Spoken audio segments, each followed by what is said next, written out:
자, 여러분 하이. 오늘은 어떤 얘기를 해볼 거냐면요, 지난 영상에서 제가 역사교육과를 졸업하고서 지금 경제방송에서 일을 하고 있다고 말을 했는데, 제가 왜 경제기자가 됐는지와 그리고 경제기자가 되는 법, 여러 정보를 활용해서 돈을 잘 버는지 이런 거에 대해서 한번 얘기해 볼게요.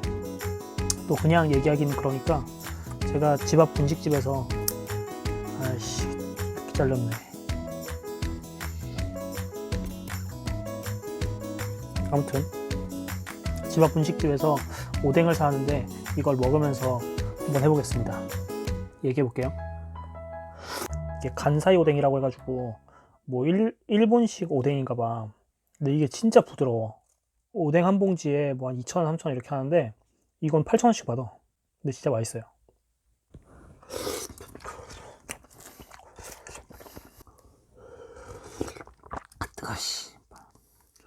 제가 지난 영상에서도 말을 했지만 지역 신문에서 처음 기자 생활을 시작을 했어요. 그래서 지역 방송을 거쳐서 지금 서울에서 경제방송 기자로 일을 하고 있는데, 지면이 있는 신문에 들어가면은 사회부로 먼저 배치를 하거든요. 보통 사회부 막내로 들어가면은 마왈이라는 걸 돌아야 돼요. 이게 뭐냐면 어느 지역에서 살인 사건이 일어났다, 방화 사건이 일어났다, 강도가 있었다, 기사를 써야 되잖아. 근데 아무런 정보가 없단 말이지. 그럼 보통 그런 정보들은 어디에 있냐면 경찰서나 소방서 같은 데로 많이 모여요. 마와리를 돌아야 되는 막내 기자들은 뭘 해야 되냐면 새벽에 출근을 해서 내가 맡은 지역의 경찰서를 가야 돼요. 밤새 일을 한 이제 형사들한테 가서 밤새 살인사건이 있었어요? 밤새 방화 있었어요? 이런 걸 물어보아서 거기서 나오는 정보를 취합을 해서 거기다 추가 취재를 해가지고 기사를 써야 되거든요. 근데 형사님들이 알려주겠습니까? 당연히 안 알려주지. 처음 보는 기자기도 하고 밤새 무슨 범죄가 있었는지 이런 거를 알려주기도 좀 부담스럽잖아. 자, 안 알려준단 말이야. 그러면은 우리는 제발 하나만 알려주세요. 진짜 조그만 거 하나라도 괜찮으니까 알려주세요. 이런 게 읍소를 해야 돼. 새벽부터 일단 일어나니까 잠도 잘 못 자고 계속 강박 속에 살아야 된다는 게 너무 힘들었어요. 또 문제는 뭐냐면 선배들한테 보고를 해야 돼. 한두 시간마다 보고를 하도록 돼 있는데, 차라리 어떤 살인사건이나 이런 문제가 있으면 괜찮아. 진짜 장난은 문제가 없는 거야. 아무것도 없대. 밤새 사건 사고도 없고 도둑도 하나 안 들었고 불도 하나 안 났고 아무것도 없대. 그럼 선배들은 갈구지. 왜 그게 없냐, 왜 사건 사고 아무것도 없냐, 무조건 뭐라도 알아와. 계속 보고는 해야 되지. 경찰서나 소방서에서는 잘 안 알려주려고 하지. 근데 시간은 계속 가고 매일매일 보고 속에서 살아야 되고, 날 반겨주지도 않는 경찰서, 소방서 같은 데 가서 계속 어떤 정보를 캐내려고 하고 강박 속에서 살아야 된다는 게 난 너무 힘들었어요. 난 진짜 사회부 기자에는 안 맞는구나. 난 지금도 전화하는 것도 솔직히 좀 부담스럽거든요. 사실 이렇게 기사를 쓰면서 그때는 오죽했겠어요. 그렇다면 제가 왜 경제 기자가 됐느냐? 보통 일반 신문이나 방송에 들어가면은 당연히 사회부로 배치를 할 건데, 회사를 그만두고 다른 회사로 옮긴다고 해도 똑같이 힘들 거 아니야. 난 어차피 사회부를 잘 못하는데. 기자를 그만두거나 아니면은 내가 잘할 수 있는 분야를 찾았어야 됐어요. 저는 경제 분야 기사를 보고 매일매일 쫓기면서 살지 않아도 되겠다는 생각이 들더라고요. 뭔가 사회부는 오늘 어떤 사건이 있었는지, 어젯밤에 무슨 사건이 있었는지, 그리고 아무리 내가 오늘 좋은 기사를 써도 내일 완전히 새로운 걸 또 발굴을 해내야 돼. 경제를 맡은 기자들을 보니까, 그리고 경제라는 그런 분야를 보니까 지나간 과거를 사는 게 아니라 앞으로의 미래를 내다보는 기사를 쓰더라고요. 오늘 정부가 이런 경제 정책을 발표했는데 그에 따라서 어떻게 될까? 환율이 올랐는데 수출 기업에게는 어떤 효과가 있을까? 미래를 전망하고 미래를 내다보는 기사를 쓰더라고요. 그래서 나는 그게 되게 멋있어 보였어. 난 사회부에서 매일매일 그렇게 촌각을 다투면서 사는 게 너무너무 힘들어서 나는 저렇게 미래를 내다보고 그리고 시대를 전망하는 경제 기자가 돼야겠다 라고 생각을 했어요. 실제로 그래서 경제 기자가 돼 보니까 미래를 내다보고 전망하는 게 맞냐, 실제로 그런 기사를 쓰는 게 맞냐라고 물었을 때 뭐 어느 정도 왔습니다. 당장 오늘에 있었던 사건 사고를 그냥 나열하는 게 아니라 앞으로의 상황과 앞으로의 뭐 기업들의 전망과 우리나라 경제의 전망과 이런 거를 내다보는 기사를 쓰는 게 맞아요. 그런 점에서 경제 기자가 된 거를 어느 정도 만족스럽게 생각하고 있습니다. 옛날처럼 뭐 그때도 뭐 되게 짧은 기간이었지만 매일매일 하루하루 그리고 분과 초를 쪼개서 막 촌각을 다투며 살아도 되지 않거든요. 그러니까 이런 것도 찍고 있대요.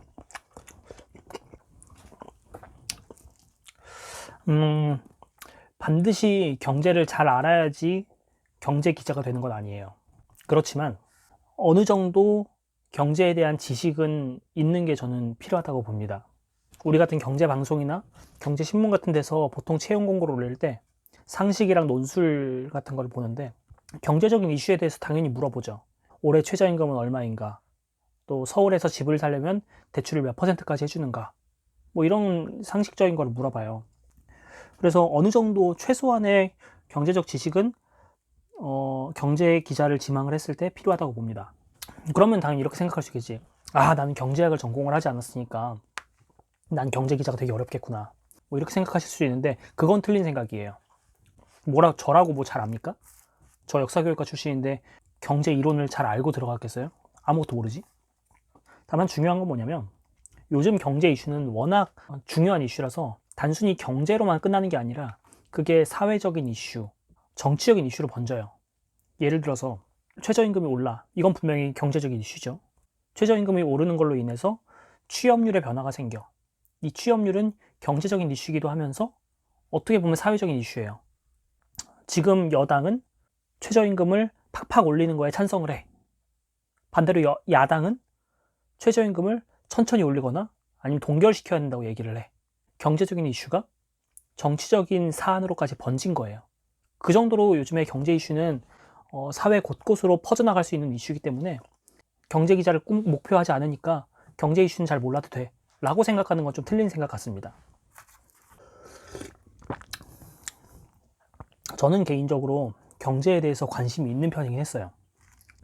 당연히 경제학과 출신이 아니니까 뭐 케인즈 이론, 뭐 보이지 않는 손 이런 거 잘 모르지. 경제적인 이론은 잘 모르는데 그래도 큰 틀에서 경제 이슈의 흐름을 알려고 노력했습니다. 최저임금이 뭐 취업률에 어떤 영향을 미칠까? 금리 인하가 우리나라 수출 기업에게 어떤 영향을 미칠까? 좋은 영향을 미칠까? 안 좋은 영향을 미칠까? 뭐 이런 것들. 그리고 최근에 뭐 상속세 같은 게 이슈잖아요. 우리나라 상속제도의 뭐 장점과 단점 이런 큰 틀에서의 상관관계 같은 거를 그래도 알려고 노력을 했어요. 보통 언론사는 사람을 뽑을 때 논술 시험을 보잖아요. 그 사람의 어떤 글 쓰는 능력과 그 사람이 갖고 있는 생각 같은 거를 이렇게 알기 위해서 논술 시험을 보는데 그런 걸 준비하기 위해서 경제 이슈에 대한 본인만의 명확한 관점을 갖고 있는 게 중요하다고 생각해요. 최저임금을 뭐 올해 한 10% 올린대. 그거에 대해서 찬성하는지 반대하는지, 찬성하는 명확한 이유, 반대하는 명확한 이유, 이런 논리를 전개하는 방식을 좀 알고 있어야 돼. 최저임금, 뭐 금리 인하, 뭐 대출 규제, 뭐 이런 큰 틀에서 찬성과 반대가 있는 이슈, 인과관계를 펼칠 수 있는 그 정도 수준의 지식이 필요하다고 저는 생각을 해요. 가령 저 같은 경우는 최저임금을 올리면 개개인의 소득은 늘어날 수 있지만 장기적으로 기업이 지출해야 되는 인건비가 늘어나니까 기업의 생산성이 낮아지고 두 사람을 쓸 거 한 사람을 쓰니까 취업률이 낮아진다. 본인만의 논리 전개 방식을 갖고 있는 게 중요하다고 생각해요. 단순히 수치를 외우고 숫자를 외우는 게 아니라 경제적인 현상에 대한 인과관계를 본인이 맺어나갈 수 있는 능력을 갖고 있는 게 중요하죠. 제가 누누이 말하지만 명확한 수치, 경제학적 이론 이런 건 전혀 중요하지 않아요. 뭐 경제 기자가 되는데 전혀까지는 아니고 생각보다 중요하지 않아요. 왜냐하면 기자가 기사를 쓰는 거지 논문을 쓰는 게 아니잖아요. 물론 경제학적인 이론을 갖고 있으면 그 논리 전개를 더 탄탄하게 가져갈 수 있지만 기사를 쓰는 데는 어떤 되게 복잡한 이론까지는 사실 필요하지 않은 것 같아요. 또 경제 신문이나 경제 방송의 입사 시험을 볼 때 명확한 수치를 아는 것도 알면 좋지. 그리고 반드시 알아야 되는 것도 있지. 예를 들어서 올해 최저임금이 얼마인가, 내년도 최저임금이 얼마인가, 우리나라의 기준금리는 얼마인가. 경제계에서는 좀 상식으로 알려진 것들은 알고 있는 게 중요해요. 하지만 뭐 이번 달에 우리나라 청년층의 실업률이 몇 %인지 이런 거를 굳이 논술을 할 때 녹여낼 필요가 없다는 거야. 전체적인 흐름만 알면 돼요. 예를 들어서 우리나라의 청년 실업률이 뭐 수년째 상승 곡선을 그리고 있다. 뭐 우리나라의 잠재 성장률이 점점점 뭐 낮아지고 있다. 뭐 이런 식으로 흐름만 알고 있으면 돼. 그 시험을 내는 사람들도 뭐 20대 청년 실업률이 몇 %인지는 찾아봐야 알아. 우리나라 잠재 성장률, IMF가 발표한 우리나라의 경제 성장률, 그 시험 문제 내는 사람들이 알 것 같아요? 나도 찾아봐야 돼. 어떤 경제적인 이슈를 가지고 어떻게 논리를 꾸려서 그 논리를 상대방에게 납득시키는지, 그게 훨씬 중요하다고 봐요. 그 능력을 키우기 위해서는 본인이 경제를 바라보는 관점을 갖고 있어야 되고, 아, 우리나라 경제가 옛날 정부엔 이랬다가 지금 정부엔 이렇게 됐구나. 1990년대에는 이렇게 흘러왔다가 뭐 2000년대 들어와서는 뭐 이런 식으로 바뀌었구나. 이런 큰 틀에서의 맥락을 알고 있는 게 중요하다고 봅니다. 아, 생각해보니까 간장을 안 줬네. 이거 그냥 먹고 있었어. 간장을 안 주고. 뭐 경제 기자들은 경제를 잘 아니까, 아니면은 뭐 접하는 정보가 많으니까 돈을 잘 버냐? 질문을 종종 듣기는 해요. 지인들한테. 일단 인증부터 하겠습니다. 충격적이죠? 이게 제 주식 계좌인데 여기 맨 끝에 있는 게 제가 돈을 벌고 잃은 거거든요. 뭐 이때는 벌었다가 쭉 마이너스야. 마이너스, 마이너스, 마이너스, 마이너스, 마이너스, 마이너스. 마이너스가 점점 늘어나. 와, 장난 아니죠.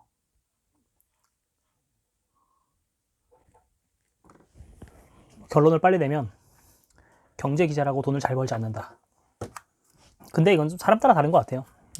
뭐 주식을 잘하는 사람들도 있고, 부동산을 투자를 해가지고 뭐 돈을 잘 버는 사람들도 있고, 뭐 저처럼 못하는 사람, 관심을 갖고 있지만 못하는 사람도 있고, 뭐 부동산 같은 경우 잠실에 집을 팔고 일산에 집을 샀다거나 뭐 이런 사람들도 많아요. 경제 기자들 중에서. 근데 곰곰이 생각을 해보니까 왜 그런가 하면 내 생각에는 너무 듣는 정보가 많아서 그래. 우리는 맨날 하는 일이 경제 기사 검색하고 있잖아요. 우리나라 경제가 어떤지, 우리나라 부동산 시장의 전망이 어떤지, 증시가 오를지 내릴지. 근데 보통 사람들이 뇌리에 남는 건 뭐냐면 좋은 정보는 좀 금방 잊어버려. 좋은 정보는 한 주식 5만 원 오르면은 막 금방 잊어버려. 근데 안 좋은 소식, 예를 들어서 우리나라 경제가 코로나 때문에 뭐 30년 중에 가장 안 좋을 거다, 우리나라의 경제 반등이 어려울 거다, 우리나라의 청년 실업률이 높으니까 뭐 잠재적인 성장률이 낮을 거다, 경기는 안 좋은데 부동산만 오르는 게 말이 되냐, 비관적인 정보들만 계속 들려. 그러다 보면 사람이 야, 더 큰 손해가 나기 전에 빨리 팔아치우자. 야, 이 정도면 많이 올랐어. 원래 뭔가 돈을 이렇게 잘 버는 사람들은 바깥에서의 그런 정보에 휩쓸리지 않고 잘 갖고 있더라고. 주식도 안 팔고, 야, 오르면 오르는구나, 내리면 내리는구나, 잘 갖고 있으면 뭐 어느 순간 되면 좀 올라 있더라고. 많이 올라 있더라고. 오늘의 결론, 긍정적으로 살자. 사실 오늘 되게 경제 기자에 대해서 되게 개략적으로 얘기를 했어요. 모든 경제 기자가 이렇게 일을 하거나 이렇게 돈을 잃거나 하지 않아요. 어떻게 되는지, 그리고 경제 기자를 내가 왜 희망을 했는지, 이런 거를 설명드리기 위한 차원이니까 그런 수준에서 이해를 해주셨으면 좋겠습니다. 다음엔 어떤 걸 찍어야 될까 모르겠네. 아무튼 요즘에 너무 바빠가지고 이거 유튜브를 못 찍고 있는데,